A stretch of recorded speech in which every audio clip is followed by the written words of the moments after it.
Concept number 3 है गुणा भाग के नियम। इसको भी देखो सिंपल शब्दों में हम बात करेंगे कि एक जैसे चिन्हों की संख्याओं को गुणा या भाग करने पर उत्तर हमेशा जमा में आता है।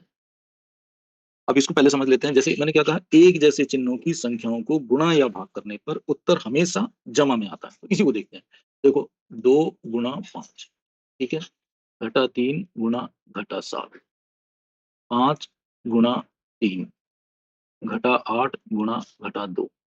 अब हम बात करते हैं। देखो 2 संख्याएँ हैं, दोनों जमा की हैं, एक जैसे चिन्ह हैं, गुणा कर रहे हैं, उत्तर हमेशा जमा में आएगा। 5 दूनी 10।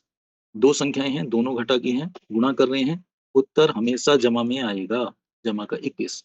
2 संख्याएँ हैं, दोनों जमा की हैं, गुणा कर रहे हैं, उत्तर हमेशा जमा में आएगा। इसी प्रकार दोनों एक जैसे चिन्हों की संख्याएँ हैं, गुणा कर रहे हैं, उत्तर हमेशा जमा में आएगा।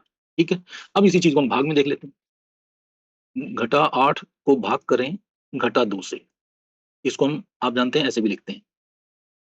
ठीक है? इसी तरह देखो 10 को भाग करें 5 से। तो देखो दोनों संख्याएँ जो हैं, वे एक जैसे चिन्हों की संख्या हैं। घटा 8 को भाग कर रहे हैं घटा 2 से। तो जब एक जैसे चिन्हों की संख्याओं को हम भाग करते हैं, तो उत्तर हमेशा आपका जमा में आता है। तो 8 को 2 से भाग करेंगे तो उत्तर आ गया जमा का 4। इसी तरह देखो एक जैसे चिन्हों की संख्याएँ हैं, भाग कर रहे हैं, उत्तर हमेशा जमा में है। ठीक है? अब बात करते हैं, अगर अलग-अलग चिन्हों की संख्याओं को हम गुणा या भाग करें, तो क्या होगा? तब उत्तर हमेशा घटा में आएगा। अब इसको हम देख लेते हैं।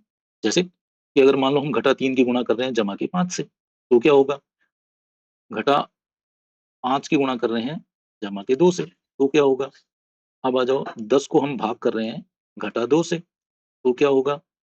और घटा 8 को भाग कर रहे हैं हम जमा के 4 से, तो क्या होगा? अब देखते हैं।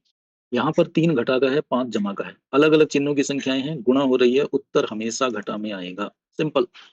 अलग-अलग चिन्ह हैं, ये घटा की है, ये जमा की है, गुणा कर रहे हैं, उत्तर हमेशा घटा में आएगा। अलग-अलग चिन्ह हैं, ये जमा का है, ये घटा का है, हम भाग कर रहे हैं, उत्तर हमेशा घटा में आएगा। अलग-अलग चिन्ह हैं, घटा और जमा, हम भाग कर रहे हैं, उत्तर हमेशा घटा में आएगा। तो इस तरह से हमने गुणा भाग के नियम को आसानी से समझा। सिंपल नियम है, एक जैसे चिन्हों की संख्याओं को गुणा करो या भाग करो, उत्तर हमेशा जमा में आएगा। अलग-अलग चिन्हों की संख्याओं को गुणा करो या भाग करो, उत्तर हमेशा घटा में आएगा।